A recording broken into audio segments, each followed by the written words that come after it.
Now it's time for On Point, where we speak to experts to delve deeper into the biggest news stories in the spotlight right now. All of England's COVID-19 rules will be lifted from Thursday after UK Prime Minister Boris Johnson set out his government's plan for living with the virus without any restrictions on people's lives. With it, England, just England for now, not Scotland or Wales, will go back to the same levels of freedom enjoyed before the pandemic. There will no longer be any requirement to self-isolate following a positive test, whether someone is vaccinated or not, but they will be advised to stay home. And on top of that, the provision of free testing for the general public will cease from April 1st, and England's contact tracing program will wrap up on February 24th. For more, we're joined by Ben Cowling, Chair Professor of Epidemiology at the University of Hong Kong, who is actually in London right now. Good morning, Professor. Good morning. So firstly, from a non-scientific point of view, how do your friends and family in England feel to be free, as Boris Johnson puts it, after almost 2 years in the lockdown? And as an expert on viruses, do you think the timing is right? Well, I don't think there'll be a drastic change over the next few days as these things change. Life has been very much back to normal already in the past few weeks in the UK, but there is a noticeable change in the perspective that the UK government is now, it seems like it's saying the pandemic is over, and I think a lot of people are relieved, but then also there are people that are concerned that maybe this is a little bit too early because the cases are still pretty high. They're coming down, but they're still pretty high. What's your own opinion, though? Do you think the timing is a little bit too early? Well, because the cases are coming down, we know if we just stay as we are, if we keep the same measures in place, the cases will continue to subside, going down to a low level pretty soon. But with the measures being relaxed, if there's a major change in people's behaviors, we may see this wave take longer to finish. And that will be, as a result, there'll be more people getting COVID, more people in hospital and so on. So I think maybe it's a tiny little bit too early, but I understand that there's pros and cons of keeping the measures in place or relaxing them. Right, and Johnson's rationale was largely financial, it seemed, when he gave his speech, saying that England could no longer really afford to keep spending as much as it is on the virus and prevention measures. Do you expect that after going through similar cost-benefit analysis that other countries are now going to start following England's lead on this?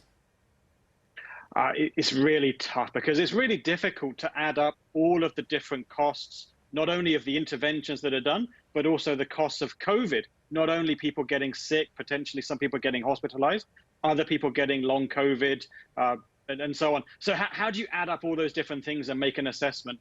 It's difficult. And I think one of the big things is the stopping the provision of free tests. To me, that's in particular one of the big measures that I think has maybe done a little bit too early.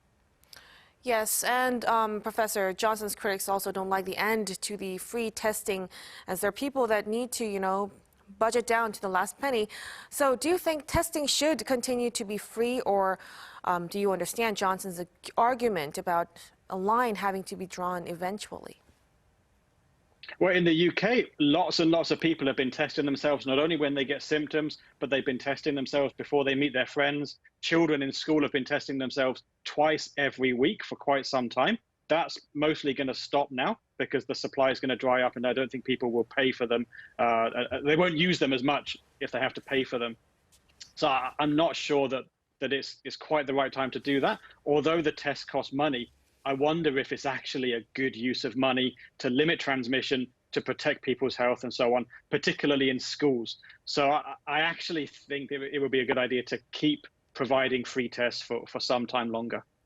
And finally, the UK's chief scientific advisor has warned that COVID-19 is continuing to evolve and will probably continue to do so for at least the next couple of years, something to that effect.